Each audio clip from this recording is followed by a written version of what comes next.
ప్రేక్షకులకు నమస్కారం. నా పేరు మైలవరం కృష్ణమోహన్. నేను నిన్న జరిగిన అసెంబ్లీలో జరిగిన సమావేశంలో జరిగిన కొన్ని సంఘటనల గురించి మాట్లాడదలుచుకున్నాను. అందులో ముఖ్యంగా ఒక టార్గెట్ జరిగినట్టు నాకు అనిపించింది.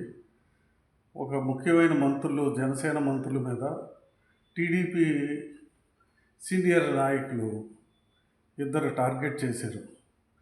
అందులో బోండా ఉమ, బుచ్చయ్య చౌదరి గారు, గోరెళ్ళ బుచ్చయ్య చౌదరి గారు, పవన్ కళ్యాణ్, నాదెండ్ల మనోహర్ గారి మీద టార్గెట్ అనిపించింది నాకు. ముందుగా బోండా ఉమ గురించి మాట్లాడుకుంటే, అతని గురించి అందరికీ తెలుసున్నది. నేనేం సెపరేట్గా ఏం చెప్పక్కర్లేదు. అతని చరిత్ర అన్నీ కూడా వాళ్ళు సంపాదన గురించి వస్తారంతే. ఇక్కడైతే పవన్ కళ్యాణ్ గారు అలా కాదు. ఒక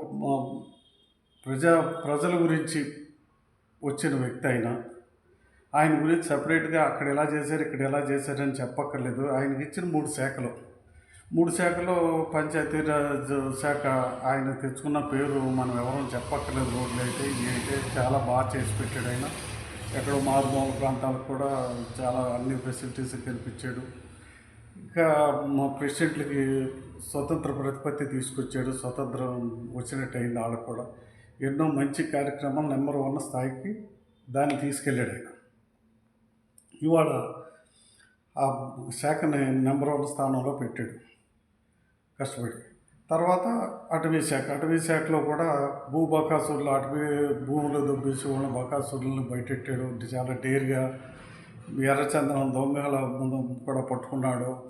అక్కడికి వేరే స్టేట్లకు వెళ్ళి కూడా ఈయన వెళ్ళిన ప్రతి దాన్ని కూడా ఈయన దాన్ని రెవెన్యూ కూడా వెనక్కి తీసుకొచ్చాడు. కొంతమంది కుంగేణులని ఇవన్నీ చాలా బాగా చేశాడు. అందులో వన్యప్రాణులకి ఎన్నో సంక్షేమాలు చేశాడు ఆయన. అక్కడ మంచి పేరు తెచ్చుకున్నాడు. అక్కడ ఈ పేరు మామూలుగా రాలేదు. ఎవరు ఎక్కడ ఏదన్నా ఉన్నా, ఏ ఆడపడుచు అయినా ఎవరైనా ఆయన్ని అడుగుతారు, ఏదన్నా మీరే చేసి పెట్టాలని. అంతవరకు తీసుకొచ్చాడు ఆయన. ఇది కంటగింపుగా వచ్చింది. కొంత కంటగింపుగా వచ్చి ఈ పర్యావరణ శాఖ అనేది ఒక బూజు పట్టిన బంగ్లా లాంటిది. దానికి నాకు తెలుసుగా 25-30 సంవత్సరాల నుంచి దాని మీద ఒక స్టాఫ్ కానీ, ఒక నియంత్రణ కానీ ఏమీ ఉండదు అక్కడ. అది పాపం ఆయన ఎలా తీసుకున్నారో, పవన్ కళ్యాణ్ గారు తీసుకున్నారో, అది కూడా ఒక స్టాఫ్ ఉండద్దు దానికి ఏదన్నా చేద్దామన్నా. కాకపోతే దానికి ఇంకొక బ్యాడ్ ఏంటంటే, అనుసంధానం ఏంటంటే, అన్నీ ఒక మున్సిపాలిటీ కానీ, మేజర్ పంచాయతీలు కానీ, మైనర్ పంచాయతీలు కానీ, ఒక ఇరిగేషన్ డిపార్ట్మెంట్ కానీ, డ్రైనేజ్ డిపార్ట్మెంట్ కానీ, ఇవన్నీ పొల్యూషన్స్ అన్నీ కూడా ఒక కొల్లేట్లోకి పోవటం, అవి అంతా కూడా పర్యావరణం అంతా దెబ్బతింటాం. ఇవన్నీ శాఖలకే, వ్యవసాయ శాఖ అయితే, ఇరిగేషన్ శాఖ అయితే అన్నిటికీ సంబంధం ఉంది. ఇది ఓన్లీ ఫ్యాక్టరీలు ఒకటే కాదు. చాలామంది ఫ్యాక్టరీలు ఒకటే అనుకుంటారు. అక్కడ ఫ్యాక్టరీలే కాదు, రైతువారి కూడా వాళ్ళు పెస్టిసైడ్స్ వేసి పాడు చేస్తూ ఉంటారు. అవి కూడా ఉంది. బోల్డంత పెస్టిసైడ్స్ వాడేసి అట్లా అందులో పంపించేయటం, చెత్త చెదారం డ్రైనేజీల్లో పాడేయటం, ఇదంతా చాలా ఉంది. దానికి అసలు స్టాఫే లేరు. దీనికే కాదు, స్టాఫ్ లేకపోవటం అనేది దీని ఒక్కదానికే కాదు. నాకు తెలిసినంత వరకు ఫుడ్ అండ్ సేఫ్టీ ఒకటి,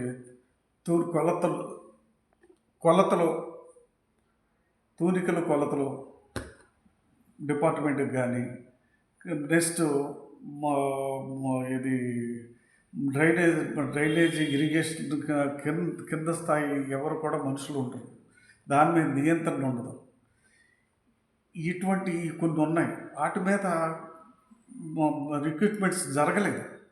దాన్ని ఆయన చూశారు. అది ప్రిపేర్ చేసి ఆయనకి ఇవ్వటం జరిగింది. సీఎం గారికి అది రిక్రూట్మెంట్ చేసే విధానం ఓన్లీ మినిస్టర్ మీద ఆధారపడి ఉంటుంది. అది క్యాబినెట్లో చంద్రబాబు నాయుడు చేయాలి. ఆయన సహకారం ఉంటేనే కానీ అది అవ్వదు. ఇది ఒక అలుసుగా తీసుకుని దీని మీద కొట్టాలి, ఇది అలాగా ఆయన చేయలేడు.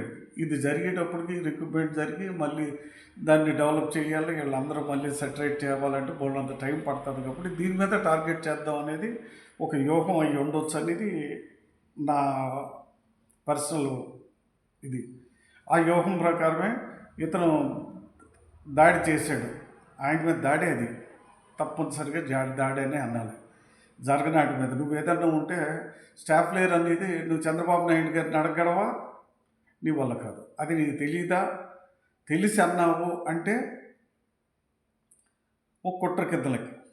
తెలియక అన్నావు అంటే నీకు రాజకీయం గురించి, మా మా గవర్నమెంట్ వ్యవస్థ గురించి నీకు అసలు అవగాహన లేని ఇది. కాబట్టి అది మా దౌర్భాగ్యం. ఎవరు ఏం చేసేది లేదు.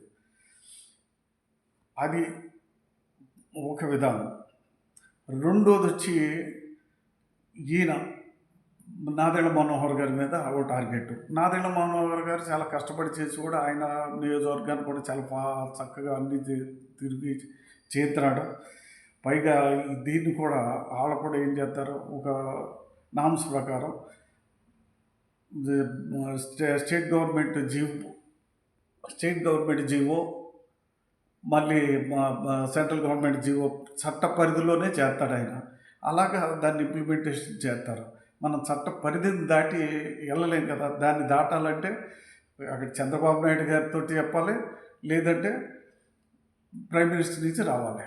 ఇది ఇప్పుడప్పుడే జరిగేది కాదు. పైగా ఆయన చాలా డేర్ తీసి రిస్క్ తీసుకుని కాకినాడలో పీడిఎస్ రైస్ వేల టన్నుల బియ్యాన్ని లక్షల కోట్లు వేల కోట్లని పట్టుకుంటే దాన్ని అతిగతి లేదు. ఇప్పుడు వరకును ఏం చేశారో తెలీదు. రైస్ రేట్ని ఏం చేశారో తెలీదు. ఆ వాటర్ కట్టాలన్నారు, దానికి ఏం చేశారో తెలీదు. అదంతా రికార్డ్ అంతా చంద్రబాబు నాయుడు గారి దగ్గర ఉంటుంది. ఆయన అడుగు ఏం చేశారో అనేది. మన పెద్ద ఆయన కదా, నువ్వు అడగొచ్చు. తప్పనిసరిగా మీరు ఆయన్ని అడగండి ఏం చేశారనేది. ప్రజలు కూడా తెలుస్తలేదు. ఆ రోజు పట్టుకున్నారు, ఏమైందో తెలియదు. అలా కాలగర్భంలో కలిసిపోతుంది. దాన్ని ఎందుకు ఎత్తావు? నువ్వు మనసుంటే మార్గం ఉంటుంది. చంద్రబాబు నాయుడు గారు అన్నట్టుగా ఒక మాట వేశారు కదా, ఆయనకి మనసు ఉందేమో, దానికి మార్గం చెప్తాడు ఆయన.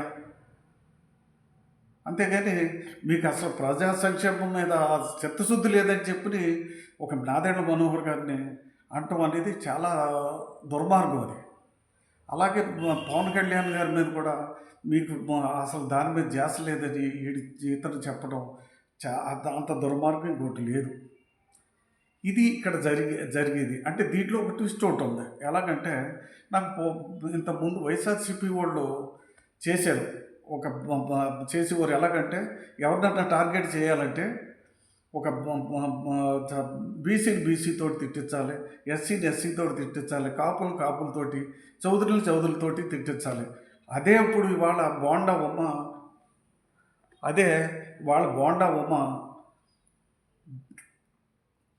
పవన్ కళ్యాణ్ గారి మీద, బుచ్చే చౌదరి గారు మన నాదెళ్ల మనోహర్ గారి మీద ఆయన స్పీకర్ చేశాడు. ఎవరిని ఒక్క మాట తుకలనాడుతూ ఇంతవరకు నేను చూడలేదు ఆయన్ని. ఎంత చిత్తశుద్ధితో ఉంటాడు ఆయన. ఏది పరుషు మాట నోటంటారు రాదు.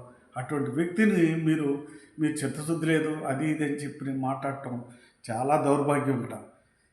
ఈ టార్గెట్ ఏదో కుల టార్గెట్ ఏదో అటు ఇటు వేయటం అనేది టార్గెట్లో ఒక భాగంగా మేము ఊహించవలసి వస్తుంది. కాబట్టి అది జన సైనికుల్లోకి చెడు ఇది రాకుండా కాపాడవలసిన, చెడు ఉద్దేశం రాకుండా టీడీపీలకి జనసేనకి అవగాహన రాహిత్యం రాకుండా చేయవలసిన బాధ్యత ఇక్కడ చంద్రబాబు నాయుడు గారికి, లోకేష్ గారికి ఉంది. దీన్ని వాళ్ళిద్దరి మీద కూడా సరైన ఇది తీసుకోవాలి, యాక్షన్ తీసుకోవాలి. ఎంచేతంటే అదే పవన్ కళ్యాణ్ గారు అయితే ఇమీడియట్గా ఏదన్నా ఇటువంటి తప్పు మాట వ్యతిరేకంగా ఎన్డీఏకి వ్యతిరేకంగా వస్తే వెంటనే సస్పెండ్ చేయటం, వాళ్ళ పక్కన ఆడేయటం చేస్తాడు ఆయన పవన్ కళ్యాణ్ గారు అయితే. అలాగే మీరు కూడా చేస్తారని మేము భావిస్తున్నాం. దీన్ని ఇంతకన్నా ఎక్కువ సాగదీస్తే చాలా ఇబ్బంది పడుతుంది. ఇది ఒక కుట్రగా భావించవలసి వస్తుంది. కాబట్టి మీరు దాని మీద దృష్టి పెట్టాలి, దాన్ని చేయాలి. ఇది మాకందరికీ కూడా చాలా బాధాకరంగా అనిపిస్తుంది. మీరు దీన్ని ఆలోచించండి. జై హింద్, భారత్ మాతాకి జై.